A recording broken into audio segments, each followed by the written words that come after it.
ছাত্রীর সাথে কি করে শিক্ষক সেইটা আবার গল্প লেখে, কেমন চরিত্রহীন সেটা নানানভাবে আবার পাঠ্য করার চেষ্টাও করে। বন্ধুরা আমার, বলতেছিলাম আপনার ছেলে প্রফেসর হোক। দেখেন ডক্টর মোহাম্মদ শহীদুল্লাহ, সেও বাংলা ডিপার্টমেন্টের। আমাদের হুমায়ুন আজাদ সাহেব নাট্যকার, উনি কিন্তু ৩৬ জুলাই, দ্যাট মিনস ৫ই আগস্ট, এ জাতির জন্য আবার নতুন একটা ঘটনা যারা সংঘটিত করেছেন, সেই তারুণ্যের উচ্ছ্বাস উদ্দীপনায় ভরপুর কিশোর তরুণ যুব সমাজ ছাত্র বন্ধুরা, পর্দার আড়ালের সম্মানিতা মা ও বোনেরা, আমি সকলের প্রতি শ্রেণী মোতাবেক শ্রদ্ধা, ভালোবাসা ও স্নেহ জ্ঞাপন করছি। আসুন আমরা সকলে মিলে আল্লাহ তাআলার শুকরিয়া আদায় করি, পড়ি আলহামদুলিল্লাহ। আরো বেশি আবেগ নিয়ে, আরো বেশি ইমোশন নিয়ে আল্লাহ তাআলার শুকরিয়া আদায় করছি যে আল্লাহ তাআলা আমাদেরকে ভালো কাজে রেখেছেন, মন্দ কোনো কাজে রাখেননি। আল্লাহ তাআলা চাইলে এখন আমরা খারাপ অনেক কাজে থাকতে পারতাম। আল্লাহ তাআলা এমন একটা মজলিসে আমাদেরকে রেখেছেন, মাজালিসুল কোরআন, মাজালিসুল্লাহ। কোরআনের মজলিস হলো আল্লাহ তাআলার মজলিস। এমন একটা দামি মজলিসে আল্লাহ তাআলা আমাদেরকে এনেছেন, আল্লাহ তাআলা আসার বসার সুযোগ দিয়েছেন। সেই জন্য রব্বে কারিমের দরবারে সেজদা অবনত চিত্তে শুকর গুজার হচ্ছি, শুকরিয়া জ্ঞাপন করছি, কৃতজ্ঞতা প্রকাশ করছি। আমরা সকলে পড়ছি আলহামদুলিল্লাহ। আমি আজকে শিক্ষা ব্যবস্থার উপরে কিছু কথা বলবো। আমার মাইকের আওয়াজ যে সকল ছাত্র বন্ধু, যুবক, কিশোর তরুণদের কানে যাচ্ছে, আমি তাদেরকে বন্ধু হিসাবে আহ্বান করছি। আমি তাদের অগ্রজ হিসাবে, তারা আমার অনুজ, আমার তাদের পূর্ববর্তী বড় হিসাবে আমি তাদেরকে অনুরোধ করছি আল্লাহর হস্তে অল্প সময়ের জন্য খুব লম্বা চূড়া কথা বলে জনগণের ধৈর্যচ্যুতি ঘটানোর মতো বেওকুফ আমি নই। পাবলিক উঠতে থাকবে আর আমি কথা বলতেই থাকবো, এরকম বেওকুফ আমি নই। আলহামদুলিল্লাহ। এক মজলিসে শুনছিলাম এক হুজুর চোখ বন্ধ করে খুব ওয়াজ করতেছেন। দীর্ঘক্ষণ পর বেচারা চোখ খুলে দেখেন সামনে শ্রোতা নাই, শীতের রাত, চাদর একটা মুড়ি দিয়ে লোক একজন বসে আছে। ভাবলো খুব দামি ওয়াজ করছি, উচ্চঙ্গের ওয়াজ। বাকি শ্রোতাদের বোধগম্য হয় নাই, বুঝে নাই, তাই চলে গেছে। যার বুঝে আসছে, তাসির হইছে, সে তো থাকছে। বাবা কাছে আসো, মাথাটা দেও, একটু ফু দিয়া দোয়া করে দিই, দম করে দিই। লোকটা চাদর ফেলে কয়, হুজুর উল্টা বুঝবেন না, ভুল বুঝবেন না, আমি তো শ্রোতা না, আমি হইলাম মাইকের অপারেটর। আপনি বেচারা মাইকও ছাড়েন না, আর আমি বেচারা মুসিবতে পড়ছি, যেতেও পারি না। তো এরকম হবে না। ইংরেজিতে একটা প্রবাদ বাক্য আছে, প্রবাদ প্রবচন, common sense is that sense which is not common for all. তো আল্লাহ তাআলার এটা ফজল ও করম, আল্লাহ তাআলার অনুগ্রহ, আল্লাহ তাআলার করুণা, আল্লাহ তাআলার দয়া, আল্লাহ তাআলার কৃপা যে আল্লাহ তাআলা এতটুকু সেন্স আমাকে দিয়েছেন যে খুব বেশি লম্বা কথা বলা যাবে না, যাতে শ্রোতাদের ধৈর্যচ্যুতি ঘটে। আমি আবার রিপিট করছি, স্কুল, কলেজ, ইউনিভার্সিটিগামী যে সকল কিশোর তরুণ ছাত্র বন্ধুরা আছেন, প্লিজ আমি রিকোয়েস্ট করছি আপনারা আসুন। আমি আপনাদের অগ্রজ হিসাবে আমি আপনাদেরকে শিক্ষা ব্যবস্থার উপরে অল্প কিছু কথা শোনাতে চাই। আপনারা প্রশ্ন করতে পারেন শিক্ষা ব্যবস্থার উপরে কেন? আপনি তো কথা বলবেন প্রেক্ষাপটের উপরে। দেখুন আমাদের দেশে যে প্রেক্ষাপট হয়েছে সেটা কিন্তু শিক্ষা নিয়েই হয়েছে। প্রথম বৈষম্য বিরোধী আন্দোলন হচ্ছিল, কিন্তু আমার দেশের কিছু মাথা মোটা নেতা নেত্রী আছে। কি মোটা বলেন তো? মাথা মোটা নেতা নেত্রী। ওই যে শুনছিলাম ছোটবেলায় গাধায় পানি খায়, তবে পরিষ্কার খায় না, একটু ঘোলা করে খায়। এটা গাধার একটা হ্যাবিট। তো আমার দেশের কিছু পলিটিক্যাল অঙ্গনের কিছু নেতা নেত্রী ব্যক্তিরা আছে, তারা পানি খায়, তবে শেষ পর্যন্ত কি বানাইয়া খায়? ঘোলা বানাইয়া খায়। বাংলাদেশে একজন মুফাসসির, আপনারা তাকে মুফাসসির বলেন, আমি তাকে মুফাসসির বলি না, আমি তাকে সাক্ষাৎ আল্লাহর একজন ওলি বলি। নিঃসন্দেহে তিনি লা শাক্কা ওয়ালা রাইবা ফিহি, নিঃসন্দেহে তিনি আল্লাহর একজন বুজুর্গ ওলি ছিলেন। একটা রাতের তাহাজ্জুদ যার কামাই যেত না, কাজা হতো না, তিনি হলেন মরহুম আল্লামা দেলওয়ার হোসেন সাইদি। ইত্তাকু ফিরাসাতাল মুমিন ফাইন্নাহুম ইয়ানজুরু বিনুরিল্লাহ। এই আল্লাহর ওলি একটা কথা বলেছিলেন যে সময় একদিন আসবে তোমরা পালানের জন্য ইঁদুরের গর্ত খুঁজে পাবেন। আল্লাহর ওলিদের কথা, আল্লাহর ওলিদের কথা। শুধু আপনারা বলেন তাকে মুফাসসির, আমি তো তাকে শুধু মুফাসসির বলি না, তিনি আল্লাহর একজন জবরদস্ত ওলি। আল্লাহর ওলিরা অন্তর্দৃষ্টি দিয়ে যা বলেন, অন্তর্দৃষ্টি দিয়ে যা দেখে বলেন, সেগুলি আল্লাহ তাআলার মেহেরবানি বাস্তব ফলে যায়। তো আমি প্রেক্ষাপট নিয়ে খুব একটা কথা বলবো না। কেন বলবো না? এই প্রেক্ষাপট, এই সিচুয়েশন, এই পলিটিক্যাল ক্রাইসিস, এগুলি সৃষ্টি হয়েছে আমাদের শিক্ষা ব্যবস্থার কারণে। এই জন্য, আর যেহেতু এটা একটা মাদ্রাসা, আমি খুব খুশি হলাম। আপনারা হয়তো বুঝেন না, আমার আগে যে ছেলেটা বক্তব্য দিয়েছে সভাপতির আগে, সে খুতবা মানে বক্তব্য, স্পিচ দিয়েছে। সে মাতা পিতার হক, মাতা পিতার মর্যাদা, এই বিষয়ে কোরআন এবং হাদিসের কিছু উদ্ধৃতি, কিছু রেফারেন্স তুলে ধরেছে। একটা ছাত্র মুখস্থ করেই দেখ, নিজের থেকে দেখ, এত সাবলীল স্বাচ্ছন্দ্যে একটা ছাত্র বক্তব্য দেওয়া, এটা কিন্তু একেবারে সহজ বিষয় নয়।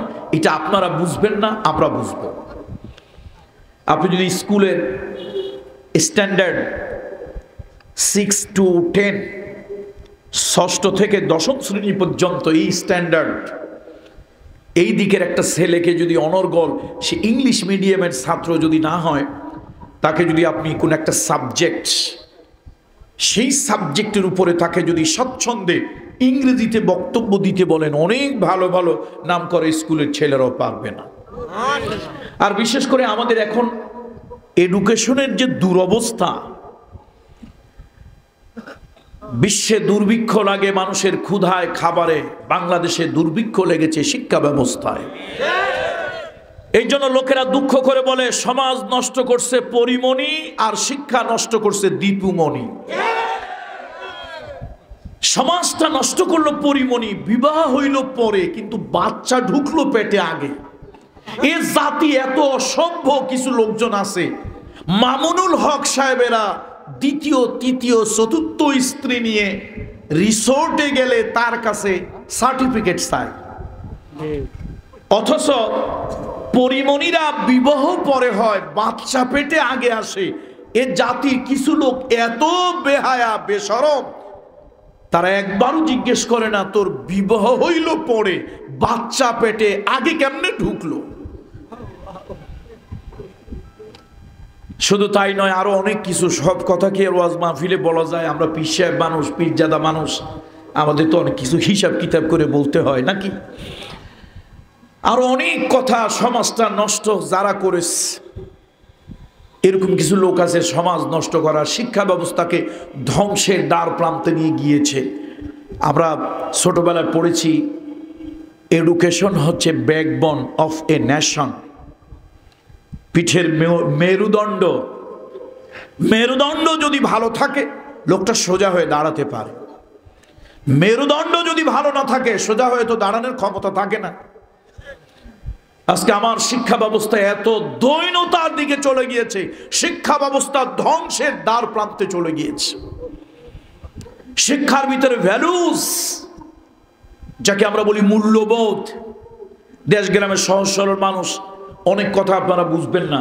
আপনাদের ভাষায় বলি, আপনারা ছোটবেলায় সাইকেল চালায়া যাচ্ছেন, হেডমাস্টারকে দেখছেন হিন্দু হোক, হিন্দু হোক, পণ্ডিত মশাইকে দেখেছেন সাইকেলটা থেকে নেমে দাঁড়িয়েছেন, কাসুমাসু হয়ে রাস্তার পাশে দাঁড়িয়েছেন, আদাব প্রণাম করেছেন, মুসলমান হলে সালাম দিয়েছেন। কথা ঠিক কিনা? আমি আমার কথা বলি, আমার ছোটবেলায় 3 থেকে 4 জন শিক্ষক ছিল হিন্দু। আমার আব্বাকে আপনারা জানেন, লক্ষ লক্ষ মুরিদ ছিল বাংলাদেশে, হাজার হাজার আলেম মুরিদ ছিল আমার আব্বার। তার কারণ আনসারী সাহেব শুধু একজন আলেম ছিলেন না, তিনি মাশাআল্লাহ রসুলের সিরাতের উপরে ইংরেজিতে এত চমৎকার বক্তব্য উপস্থাপন করতে পারতেন, আজকালকার যুগের যেন তেন MA পাস BA পাস লোকদের পায়জামা নষ্ট হয়ে যেত সেই শব্দের অর্থ খুঁজে বের করতে। এত উন্নত মানের রসুল আকরাম সাল্লাল্লাহু আলাইহি ওয়াসাল্লামের সিরাতের উপরে এত উন্নত মানের বক্তব্য তিনি উপস্থাপন করতে পারতেন, প্রেজেন্টেশন দিতে পারতেন। তো আনসারী সাহেবের অনেক অসংখ্য আলেম মুরিদ ছিল, ভক্ত ছিল। আমার আব্বা একজন পীর হিসেবে বলবো আমরা একটা রিলিজিয়াস কনজার্ভ ফ্যামিলি, একটা রিলিজিয়াস কনজার্ভ ফ্যামিলির ছেলে আমি।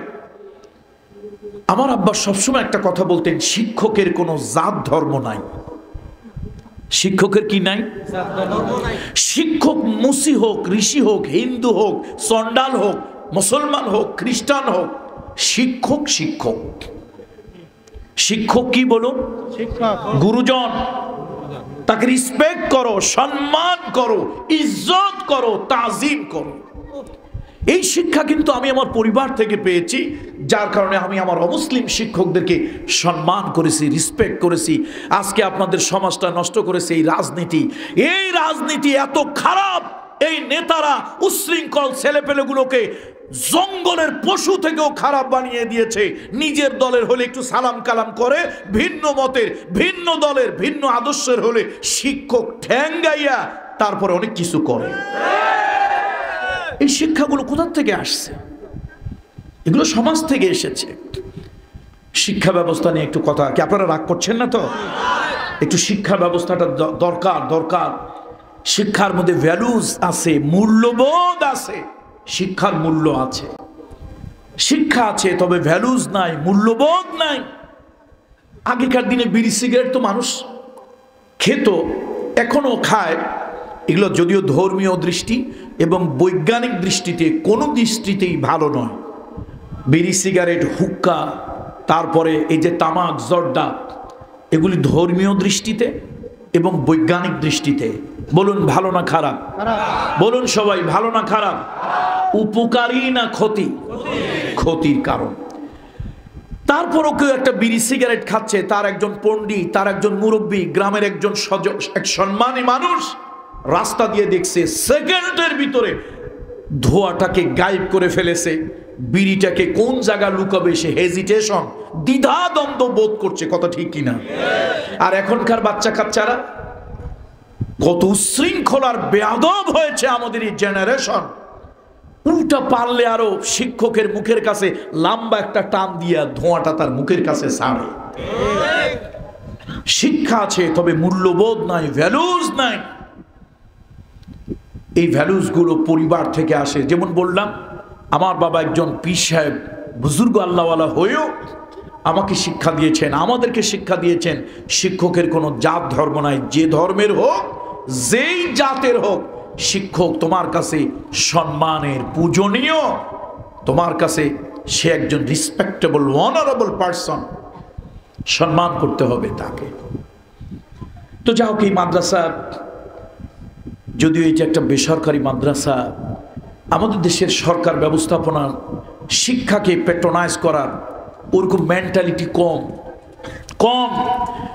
আমি তো নিজেও বুঝেছি। আমার আব্বা মাদ্রাসা করেছেন, আলহামদুলিল্লাহ। আমি ছোট মানুষ, অধম মানুষ। আমিও ঢাকা বিশ্ববিদ্যালয় থেকে অনার্স মাস্টার্স শেষ করে আমিও চিন্তা করছিলাম একবার যে প্রশাসনিক কোনো ক্যাডার বা এরকম কিছু দেই, বিসিএস ট্রাই করি। তারপরে সেই লটারির মতো যদি ভাগ্যে যদি লাগিয়ে যায়, তাহলে হয়তো সরকারি কর্মকর্তা কর্মচারী হই। আমি দেখলাম যে আমার পথ তো খুব সীমিত হয়ে যাবে। আমি একটা সীমিত গণ্ডির মধ্যে চলে যাব। এ জাতিকে সেবা করার, এ জাতিকে জাগরণ করার অনেক উপায় মাধ্যম আছে। তো এরপরে আমি কিছু শিক্ষা প্রতিষ্ঠান করলাম, আব্বা করেছিলেন, আমিও করেছি। কওমি মাদ্রাসা, আলিয়া মাদ্রাসা, Islamic school, school and college প্রতিষ্ঠান করে প্রতিষ্ঠান চালাই। এটার যে কি যন্ত্রণা, প্রতিষ্ঠান যারা চালায় না তারা বুঝবে না। 5 জন মেম্বার, ফ্যামিলি মেম্বার অনলি 5। এই 5 জন ফ্যামিলি মেম্বারের একটা ফ্যামিলি চালানে অনেক কষ্ট।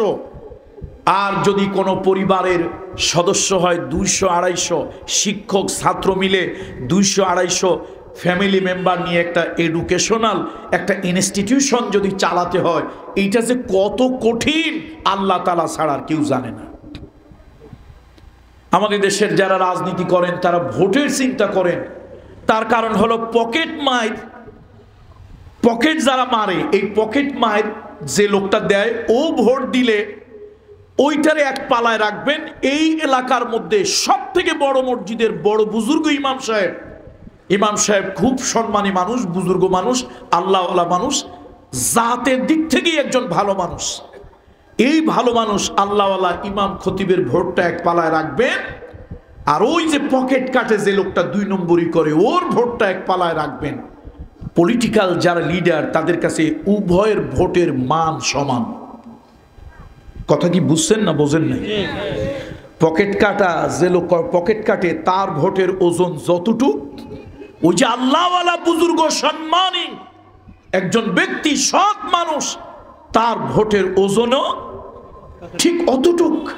এই জন্য আমার দেশের পলিটিক্যাল লোকজন নীতি, নৈতিকতা, আদর্শ, শিক্ষা এগুলোর দিকে তাদের ওইরকম কোনো খেয়াল নাই। তাদের খেয়াল জনগণ নিয়ে। সুতরাং চোর থাক, বাটপাট থাক, মদখোর, সুদখোর, জেনাকার, যা ইচ্ছা তাই থাক, আমার তো ভোটের ক্যালকুলেশন, ভোটের হিসাব। খারাপ মানুষের ভোটের ওজন যতটুক, ভালো মানুষের ভোটের ওজন অতটুকু। রাগ করছেন না তো আপনারা? অসন্তুষ্ট হচ্ছেন না? শিক্ষা ব্যবস্থা, ছাত্র বন্ধুরা যারা আছেন স্কুল, কলেজ, ইউনিভার্সিটির, আপনাদের উদ্দেশ্যে বলছি, শিক্ষা ব্যবস্থা প্রথম শুরু হলো আল্লাহ তাআলার মাধ্যমে। শিক্ষা ব্যবস্থার প্রথম শিক্ষক, প্রথম টিচার হলেন আল্লাহ। আর প্রথম ছাত্র, সৃষ্টি জগতের প্রথম ছাত্র হলো আদম সফিউল্লাহ। প্রথম শিক্ষককে আল্লাহ, আর প্রথম ছাত্রকে আবুল বাশার আদম সফিউল্লাহ। আল্লাহ তাআলা বলেন, وَعَلَّمَ آدَمَ الْأَسْمَاءَ كُلَّهَا ثُمَّ عَرَضَهُمْ عَلَى الْمَلَائِكَةِ। আল্লাহ তাআলা নিজে শিক্ষক হলেন। এই দুনিয়ায় সব থেকে বড় শিক্ষকের মর্যাদা, শিক্ষার মর্যাদা সব থেকে বেশি আমার আল্লাহ তাআলা, তিনি নিজে প্রথম শিক্ষক হলেন। আল্লাহ নিজে শিক্ষক হইয়া আল্লাহ তাআলা আদমকে ছাত্র বানালেন। এবার আল্লাহ তাআলা নিজে তাকে শিক্ষা দিতে লাগলেন। বিভিন্ন কিছু, বিভিন্ন নাম, বিভিন্ন বস্তুর পরিচয় আল্লাহ তাআলা আদম আলাইহিস সালামের সামনে তুলে ধরলেন। সুম্মা আরাদাহুম আলাল মালাইকা। এরপরে আল্লাহ তাআলা ফেরেশতাদেরকে একত্রিত করলেন, জমা করলেন, আর তার সামনে, তাদের সামনে আদম আলাইহিস সালামকে উপস্থাপন করে আল্লাহ বললেন, ও ফেরেশতারা তোমরা বলো এই জিনিসের কি নাম, ওই জিনিসের কি নাম, এইটা কি ওইটা কি, তোমরা বলো। ফেরেশতারা বলল, সুবহানাকা লা ইলমা লানা ইল্লা মা আল্লামতানা ইন্নাকা আনতাল আলিমুল হাকীম। আল্লাহ তাআলা আমাদের অক্ষমতা, দুর্বলতা প্রকাশ করছি। আল্লাহ আমাদের ওই জ্ঞান নাই, তুমি যা শিক্ষা দিয়েছো অতটুকুনই আমাদের জ্ঞান আছে, এর বাহিরে নয়। এবার আল্লাহ তাআলা বলেন, আদম তুমি বলো তো 14 গোষ্ঠীর যার নাম ধরে আদম পটপট করে তাই তোতা পাখির মতো বলে দেয় আল্লাহু আকবার। এমন কোন বস্তু নাই যেটা জিজ্ঞেস করলে আদম তার নাম বলতে পারছে না। শিক্ষাটা কে দিয়েছেন? আল্লাহ দিয়েছেন। এই জন্য শিক্ষা এটা গুরুত্বপূর্ণ। ওই শিক্ষা যিনি দেবেন ওই লোকগুলিও গুরুত্বপূর্ণ হওয়া দরকার, বৈশিষ্ট্যপূর্ণ হওয়া দরকার।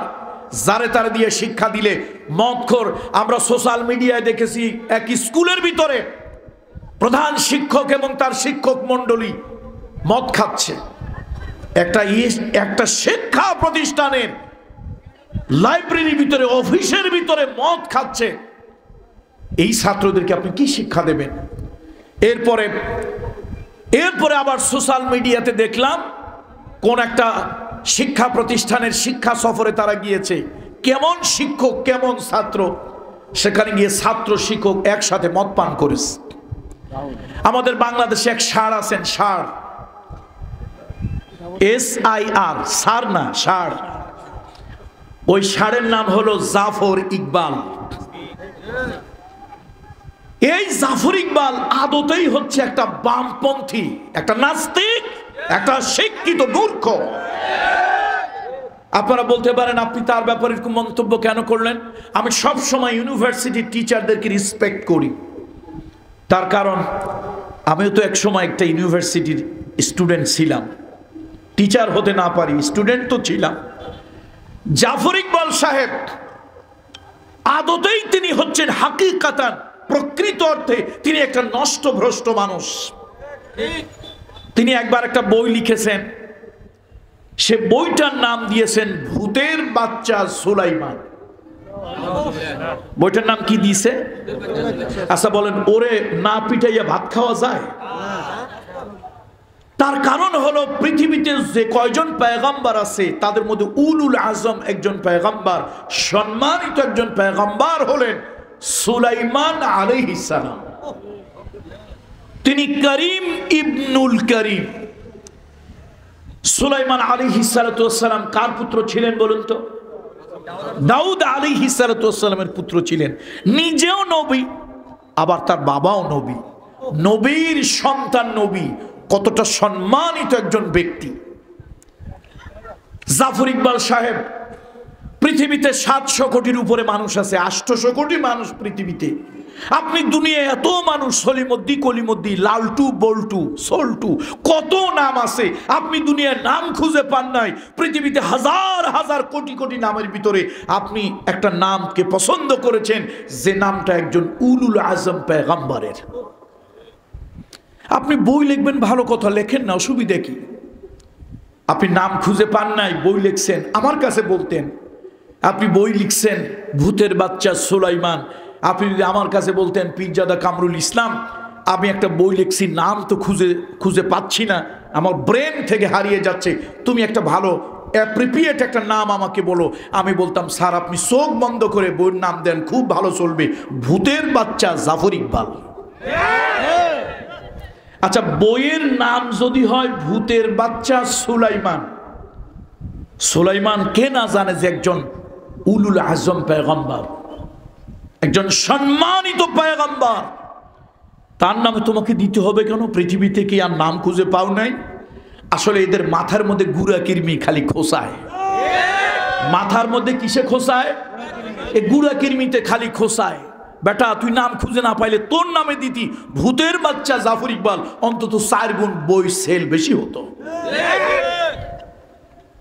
সোশ্যাল মিডিয়াতে দেখলাম জাফর ইকবাল সাহেব, এই ষাঁড় না স্যার কোনটা, এই ষাঁড় তার ছাত্রদেরকে নিয়ে মাশাআল্লাহ উন্মত্ত নৃত্য দিচ্ছেন এবং বোতল খাচ্ছেন, বোতল পান করছেন। এই যদি হয় শিক্ষার অবস্থা, নীতি নৈতিকতাহীন শিক্ষা, সেই শিক্ষা এই জাতির কল্যাণ কিভাবে এনে দিবে। ছোটবেলায় আমরা একটা কবিতা পড়েছিলাম, সম্ভবত একজন হিন্দু ভদ্রলোক লিখেছেন, আপনারা কারা কারা পড়ছেন দেখেন তো মনে পড়ে কিনা। সকালে উঠিয়া আমি মনে মনে বলি, সারাদিন আমি যেন ভালো হয়ে চলি, আদেশ করেন যাহা মোর গুরুজনে, আমি যেন সেই কাজ করি ভালো মনে। এটা একজন হিন্দু ভদ্রলোক লিখেছেন। আমার কিন্তু এই কবিতা পড়তে কোনো আপত্তি নাই, আমার সন্তানকেও পড়াতে কোনো আপত্তি নাই। তার মধ্যে এর মধ্যে কিছু নীতি নৈতিকতা আছে, ইথিক্স আছে, কিছু মূল্যবোধের কথা আছে, এর মধ্যে কিছু ম্যানার, এগুলি আছে এর মধ্যে। নীতি নৈতিকতার কিছু কথা আছে না? বলেন, কথা বলেন, আছে না? তাহলে একজন হিন্দু লেখুক না, অসুবিধা কি? সমস্যা নাই তো। ভালো কথা যেই বলুক, যেই লিখুক, আমরা সেটা পড়তে পারি, পড়াতে পারি। কিন্তু আমার দেশে শিক্ষা ব্যবস্থা কি এলো? শিক্ষা ব্যবস্থা এলো হাট্টিমাটিম টিম, মাঠে পাড়ে ডিম, খাড়া দুটি শিং, হাট্টিমাটিম টিম। এইটা যে লেখছে আর সিলেবাসে যারা অন্তর্ভুক্ত করেছে, উভয় মনে হয় লাল নীল সবুজ কোনো পানি খাইছে। আচ্ছা, কেন বললাম? ফ্যানটা অফ করে দেন। কেন বললাম? এই স্কুলের স্টুডেন্টস যারা আছো, বন্ধুরা, তোমরা আমার বন্ধু।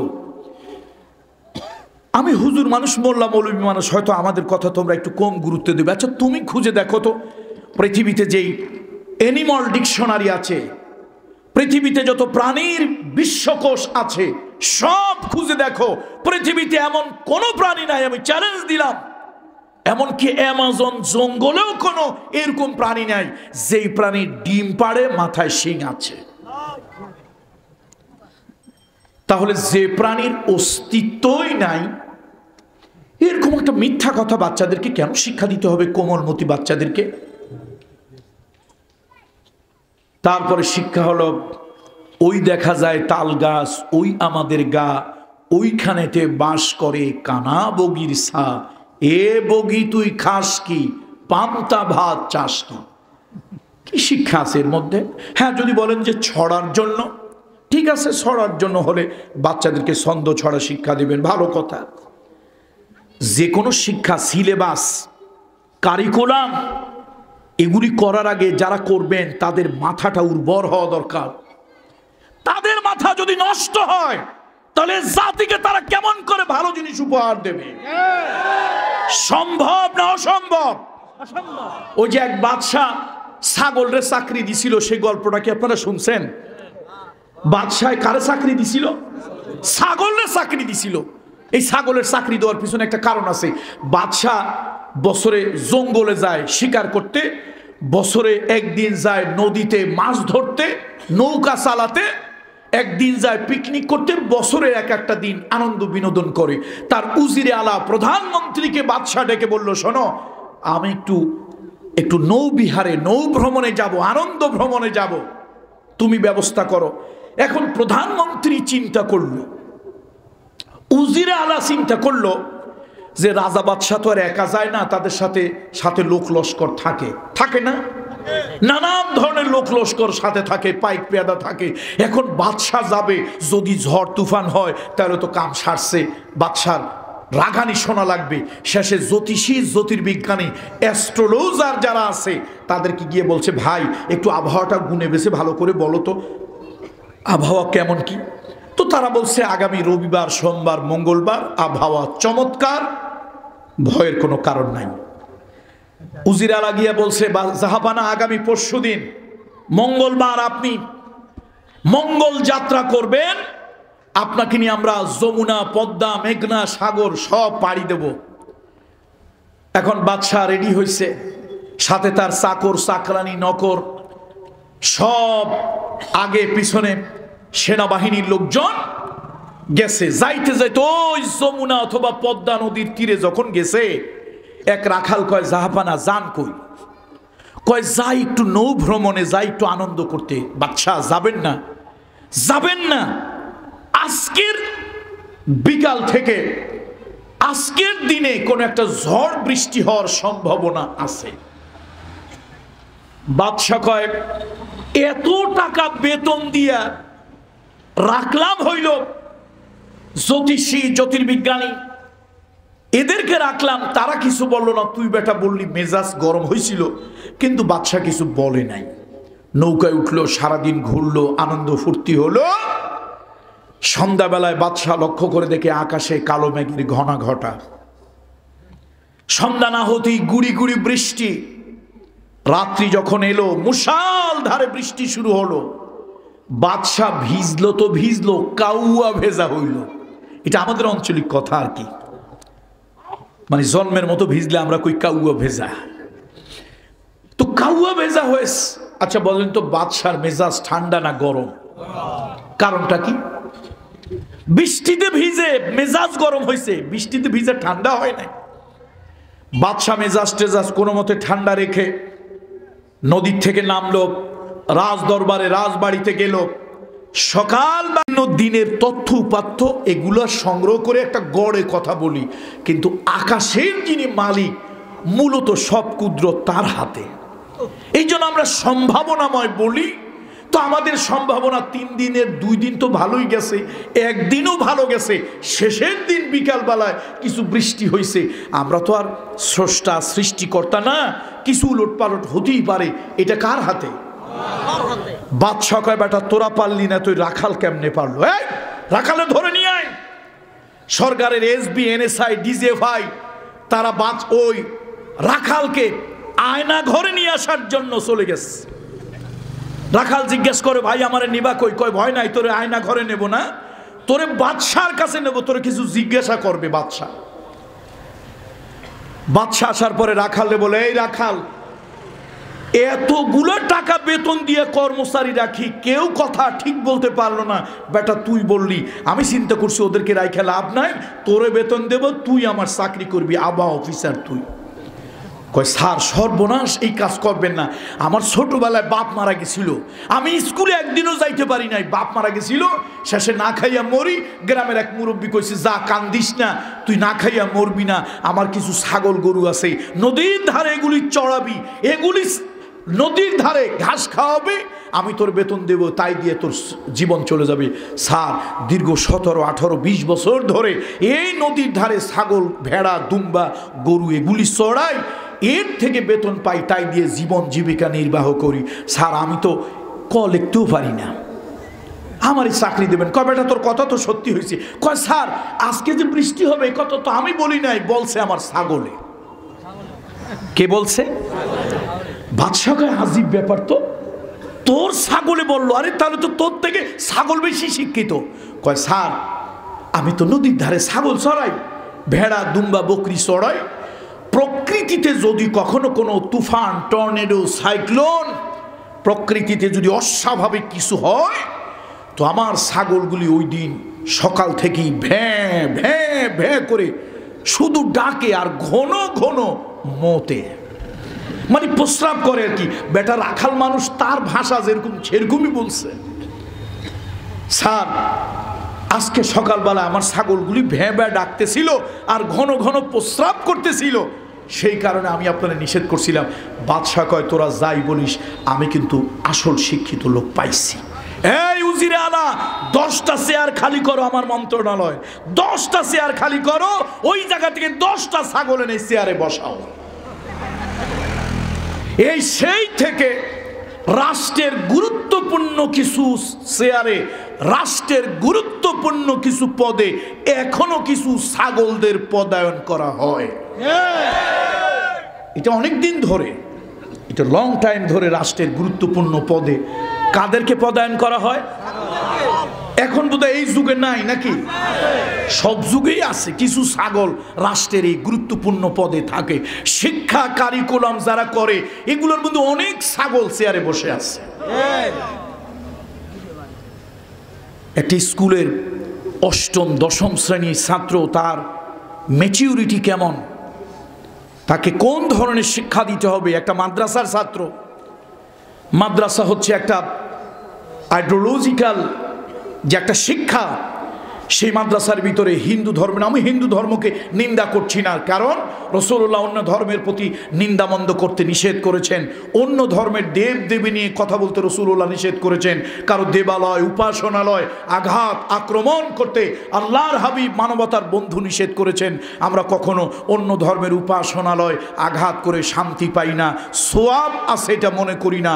অন্য ধর্মের লোকদেরকে নিয়ে আমরা কখনো কোনো খারাপ কোনো মন্তব্য করি না, দেব দেবী নিয়ে কোনো কথা বলি না। এটা আমার রাসূলুল্লাহর সুন্নাত, আমার নির্দেশ, এটা আমার ইসলামের শিক্ষা। আমরা দাওয়াত দেই পৃথিবীব্যাপী, সব মানুষকে দাওয়াত দেই। কার পথে দাওয়াত দেই? আল্লাহর পথে দাওয়াত দেই, ইসলামের পথে দাওয়াত দেই, কোরআনের পথে দাওয়াত দেই, জান্নাতের পথে দাওয়াত দেই। কিন্তু আমরা কখনো কারো ধর্ম নিয়ে কুৎসা রটনা করি না। হিন্দুকে তার হাজারবার তার ধর্ম শিক্ষা দেন, কিন্তু মাদ্রাসার ছেলেকে হিন্দু ধর্মের শিক্ষা তাকে দিতে হবে, এটা কোন পাগল ছাগল এটা শিক্ষা দিল?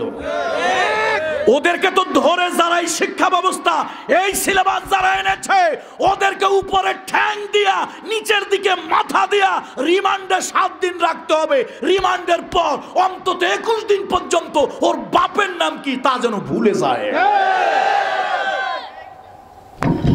তোর এই শিক্ষা ব্যবস্থা প্রণয়ন করতে কে বলেছে? কে বলেছে তোকে এই শিক্ষা ব্যবস্থা প্রণয়ন করার জন্য? হিন্দুকে হিন্দু ধর্ম শিক্ষা দাও, আমাদের তো কোনো নিষেধ নাই। কে আপনাদের কোনো নিষেধ আছে? তার সন্তান তার ধর্ম শিখুক। হিন্দু প্রয়োজনে স্কুলে হিন্দু ছাত্রদেরকে শিক্ষা দেওয়ার জন্য হিন্দু ধর্মের লোকদেরকে তাদেরকে ওখানে পদায়ন করা হোক, তাদেরকে চাকরি দেওয়া হোক, এমপ্লয়মেন্ট করা হোক, এবং তারা সেখানে তাদের বাচ্চাদেরকে নীতি নৈতিকতা ইথিক্স আদর্শের কথা শিক্ষা দেখ। আমাদের কোনো নিষেধ নাই, কোনো বাধা নাই। আমরা ওই জাতীয় মুসলমান নই। বন্ধুরা আমার, মাদ্রাসা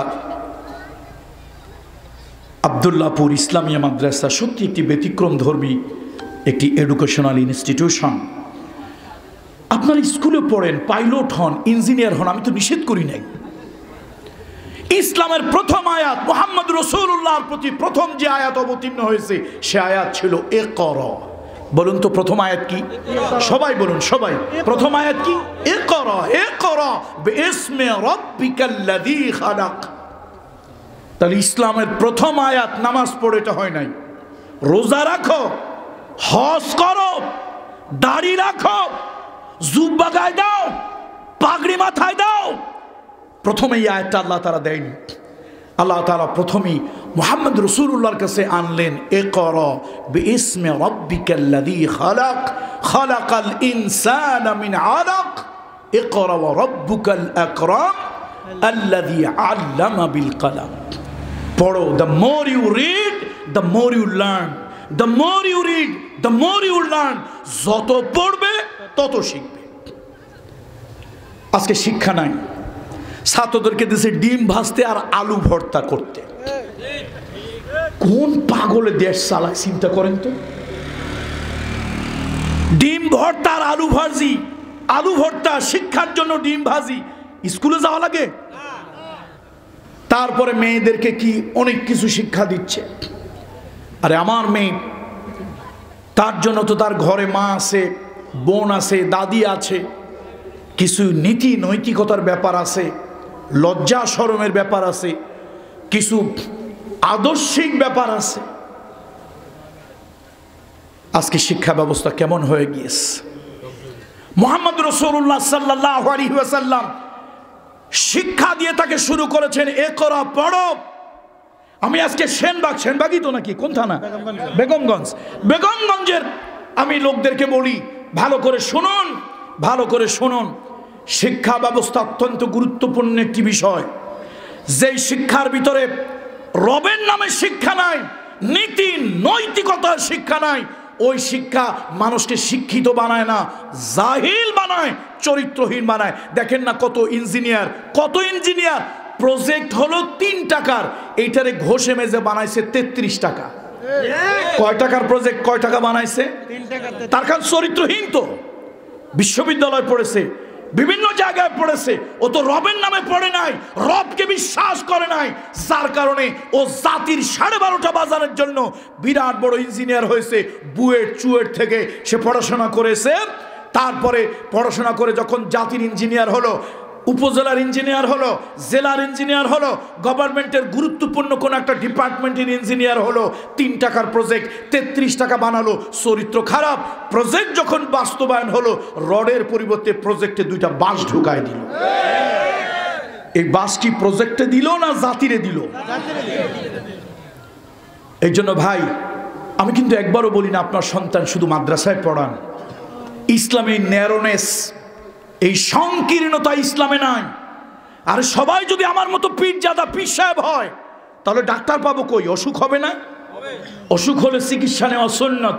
বলেন অসুখ হলে চিকিৎসা নেওয়া, আরো আওয়াজ দিয়ে বলেন চিকিৎসা নেওয়া সুন্নত। রাসূল আকরাম সাল্লাল্লাহু আলাইহি ওয়াসাল্লাম চিকিৎসা নিয়েছেন। আমার হাবিবে কিবরিয়া যদি তার মতো আল্লাহর উপরে ভরসাকারী সর্বশ্রেষ্ঠ মহামানব, ইমামুল আম্বিয়া, সাইয়্যিদুল আম্বিয়া, আশরাফুল আম্বিয়া, তিনি যদি চিকিৎসা নিতে পারেন, তো আমি কেন নিতে পারবো না? সুতরাং চিকিৎসা প্রয়োজন। এখন আমার মতো সবাইকে যদি আপনি মাদ্রাসায় পড়াইয়া সবাইকে যদি আপনি হুজুর বানায় দেন, তো ভাই চিকিৎসা কে করবে? তাহলে বোঝা গেল চিকিৎসক বানানো প্রয়োজন। ছেলে একটাকে চিকিৎসক বানাতে হবে। সবাই চিকিৎসক হয়েছে, সবাই হুজুর হয়েছে, ইমাম হয়েছে। ফরজ হজ করার জন্য সৌদি আরব যাবে, বিমান আছে কিন্তু পাইলট নাই। পাইলটকে একটা বানাতে হবে, না বানাইলে কেমনে যাবেন? এখন সেই পাইলটের প্লেনটা উড়বে যেই রানওয়ে দিয়ে, একজন ইঞ্জিনিয়ার লাগবে। দেশের নানান কাজে প্রজেক্ট বাস্তবায়নের জন্য ইঞ্জিনিয়ার লাগবে। সুতরাং ইসলামের মধ্যে কোনো সংকীর্ণতা নাই, ইসলামের মধ্যে কোনো ন্যারোনেস নাই। আপনার ছেলে ইঞ্জিনিয়ার হবে, ডাক্তার হবে, ডক্টর হবে, প্রকৌশলী, আপনার চিকিৎসক, এমনকি অ্যাডভোকেট, আইন বিশেষজ্ঞ হবে। এগুলো প্রত্যেকেই নিজের কাজে, জাতির কাজে, কল্যাণের কাজে লাগবে।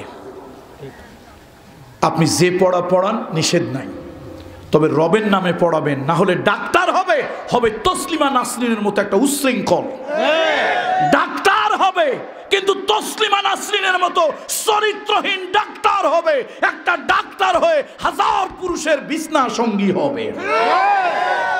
যদি আপনার সন্তান প্রফেসর হয় আর ওই শিক্ষা যদি রবের নামে না করে, আপনার সন্তান প্রফেসর হবে হুমায়ুন আজাদ। হুমায়ুন বাড়ি কোথায় জানেন? মুন্সিগঞ্জ, বিক্রমপুরের, শ্রীনগরের রারিখাল, বাংলা ডিপার্টমেন্টের টিচার ছিল। এটা একটা আস্ত বেয়াদব, উচ্ছৃঙ্খল, চরিত্রহীন।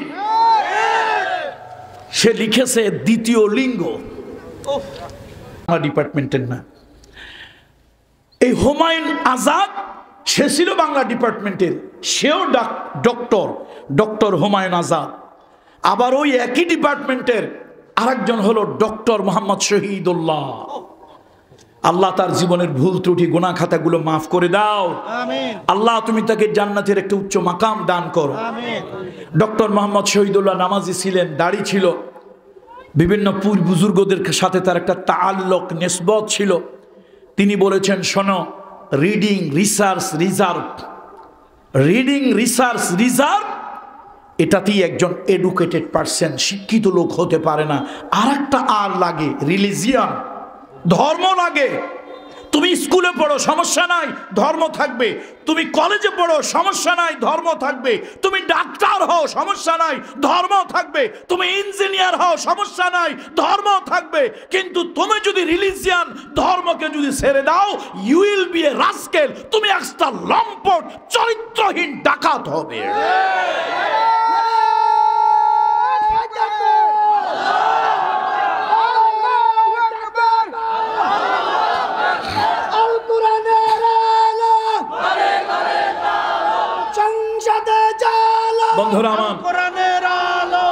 বন্ধুরা আমার, বলুন, আমি বেগমগঞ্জের লোকদেরকে শিক্ষা গ্রহণ করতে নিষেধ করেছি?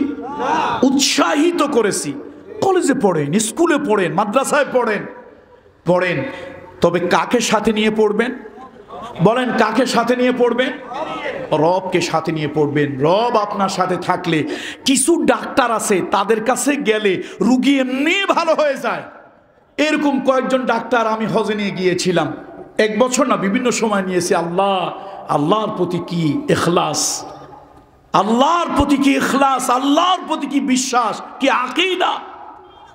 এক ডাক্তার বলে, হুজুর প্রেসক্রিপশনে লেখি, কোন ঔষধ প্রেসক্রাইব করলেই আগে মনে মনে পড়ি, আল্লাহ আমি তো এই রোগের জন্য এই ওষুধ নির্ণয় করছি, নির্ধারণ করছি, মালিক এই ওষুধ যখন তোমার বান্দার রোগীর হলকুমে ঢুকবে, তুমি ওষুধকে বলে দিও রোগকে যেন ভালো করে দেয়, রোগকে যেন ভালো করে দেয়। রুগী গেলেই ভালো হয়, ডাক্তারের ব্যবহারে ভালো হয়ে যায়। আর কিছু ডাক্তার আছে, এগুলো ডাক্তার না কসাই। আপনার হয়েছে একটা লোম ফোড়া, কি হয়েছে ভাই, এই লোম ফোড়া নিয়ে গেছেন, ওটারে ভালো করে দেখে টিপে টিপে কয় সর্বনাশ, এটাকে তো পরীক্ষা করতে হবে ল্যাবে নিয়ে। তারপরে পরীক্ষা করে হাসা মিশা কয় তোমার তো এইটার ভিতরে হয়েছে ক্যান্সার, লাইফের নাই অ্যান্সার, তাড়াতাড়ি বাড়ি যাও, যা মনে লয় তাই খাও, কবরের জন্য তৈরি হও। আচ্ছা বলেন তো, রুগী কি আসে না গেছে? এ রুগী কিন্তু অর্ধেক মরে গেছে। দেখেন ডাক্তারদের জন্য ইসুফ আলাইহিস সালামের একটা সুন্নত, ডাক্তারদের জন্য কার সুন্নত? ইসুফ আলাইহিস সালামের সুন্নত। ইসুফ আলাইহিস সালাম জেলের মধ্যে, এই ওয়াজ শোনেন নাই? কথা বলেন, এই ওয়াজ শোনেন নাই? ইসুফ আলাইহিস সালাম জেলের ভিতরে। এখন জেলের ভিতরে লুচ্চা, গুন্ডা, চোর, বদমাইশ, খুনি, কত রকম মানুষ, আবার 2-4 জন ভালো মানুষ এই স্বৈরাচারী সরকারের ষড়যন্ত্রের কারণে নিরহ নিরপরাধ 2-4টা লোক জেলে থাকে। ইসুফ আলাইহিস সালাম কোন জায়গায়? কথা কয় না লোকেরা, কোন জায়গায়? জেলের ভিতরে। এখন ওই জেলে 2 জন যুবক, ওয়াদাখালা মাহু সিজনু ফাতায়ান, 2 জন যুবক তার সাথে জেলে ঢুকছে, জেলের ভিতরে আছে। এখন একদিন ওই 2 যুবক কি স্বপ্ন দেখে, এত মানুষ জেলের ভিতরে কারো কাছে কয় না, ইসুফ আলাইহিস সালামের কাছে গেছে, যায় কয় আপনার কাছে আমরা একটা স্বপ্ন বলবো, 2 জন 2টা স্বপ্ন দেখছি, বলবো। ইসুফ আলাইহিস সালামকে, এত মানুষ জেলখানায় আমার কাছে কেন আসলা? কয় ইন্না নারাকা মিনাল মুহসিনিন, কোরআন শরীফ বলতেছে ইন্না নারাকা মিনাল মুহসিনিন, এই সেলের মধ্যে যারা আছে তার মধ্যে আপনি একটু এক্সেপশনাল, ব্যতিক্রম ধর্মী, আপনি তাদের থেকে আলাদা, আপনার চল চলন আলাদা, কথাবার্তা আলাদা, আদব কায়দা আলাদা, লেহাজ তমিজ আলাদা, আপনাকে আমরা ভিন্ন চোখে দেখতেছি, এই জন্য আপনার কাছে আমরা আসলাম, আপনি আমাদের স্বপ্নের ব্যাখ্যা বলে দেন। ইসুফ আলাইহিস সালাম চিন্তা করলো একটা সুযোগ, ইসলামী আন্দোলন যারা করেন তাদেরকে বলি, আল্লাহর হস্তে আপনারা এই জায়গা থেকে কত 31, 32, 33 এরকম কত নম্বর আয়াত যেন একটু দয়া করে দেখে, এই জায়গাটা ইসলামী আন্দোলন যারা করেন, দাওয়াতের কৌশল অবশ্যই জীবনে একবার হলো এই জায়গা থেকে ভালো করে পড়বেন, দর্স কাউকে দিতে বলবেন অথবা নিজেরা দর্স তৈরি করবেন, দাওয়াতের কৌশল। ইসুফ আলাইহিস সালাম তাদেরকে স্বপ্নের ব্যাখ্যা বলে দিতেই পারতেন, কিন্তু উনি চিন্তা করলেন ওরা যেহেতু আমার কাছে স্বপ্নের ব্যাখ্যা জানার জন্য আসছে, এই ফাঁকে আমি তাদেরকে একটু রবের দাওয়াত দেব। কিসের দাওয়াত দেব? রবের দাওয়াত তিনি দিলেন।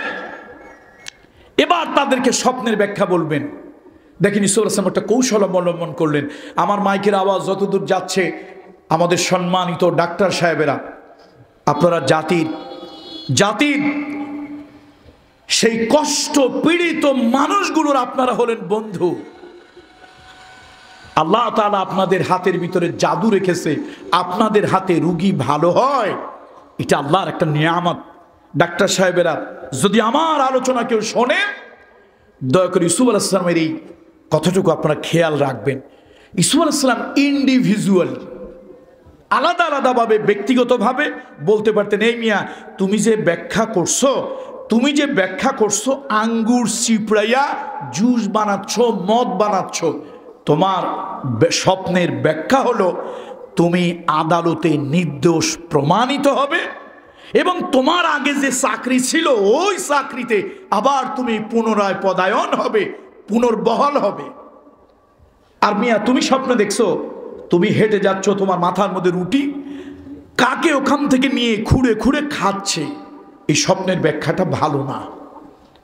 তোমার আদালতে আদালতে নিরপেক্ষ বিশ্লেষণে তুমি দোষী সাব্যস্ত হবে, তোমার ফাঁসির হুকুম হবে, তোমাকে ফাঁসি প্রদান করা হবে, তোমার মাথার ঘিলু পাখিতে খুঁড়ে খুঁড়ে খাবে।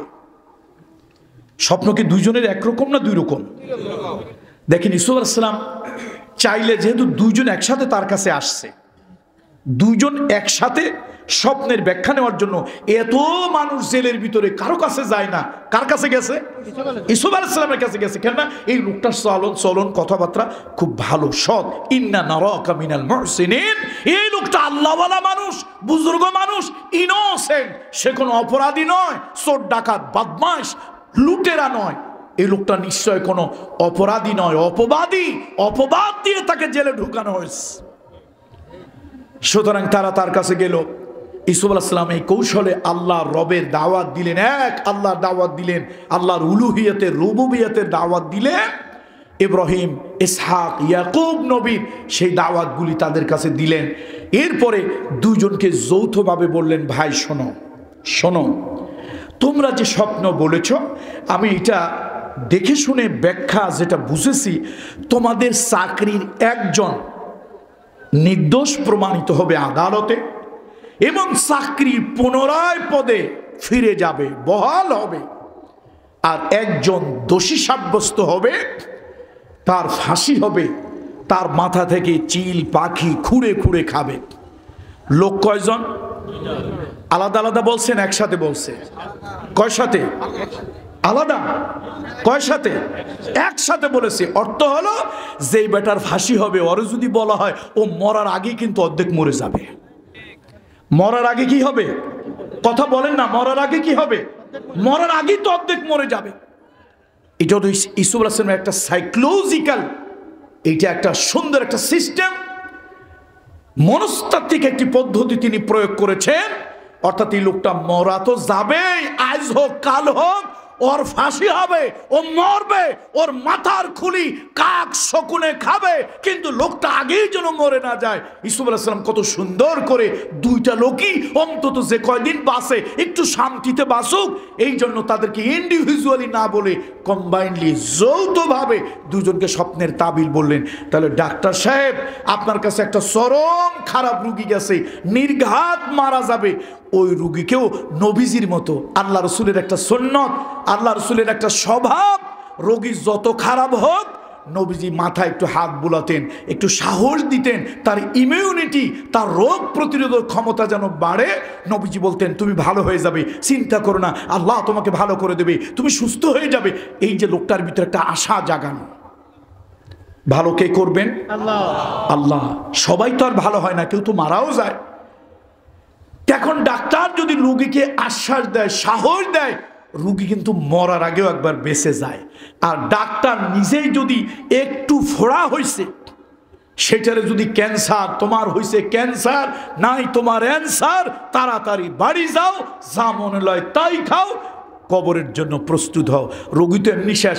বাড়ি আইসা কি করে? গরু, ছাগল, হাঁস, কুত্তা, বিলাই যা আছে সব বেচে, সোনা দানা যাইয়া তারপরে কি করে?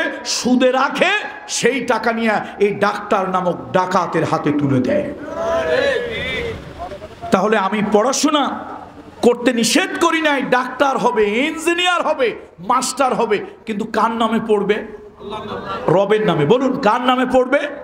রবের নামে পড়বে। এই জন্য আসুন, আল্লাহ তাআলা আমাদেরকে ভালো পড়াশোনা করার, নীতি নৈতিকতার সবক পড়ার, ভালো পড়ার তৌফিক আল্লাহ তাআলা দান করুন। এই মাদ্রাসাটা আপনারা সহযোগিতা করবেন, পেট্রোনাইজ করবেন। যে কোনো শিক্ষা প্রতিষ্ঠানকে আপনারা বাঁচিয়ে রাখবেন, টিকিয়ে রাখবেন। মুসলিম জাতি আজকে পিছনে পড়ে গিয়েছে। আমরা শিক্ষার মূল্য দেই না, শিক্ষিত লোকের মূল্য দেই না। দেখেন না, ডক্টর জাকির নায়েক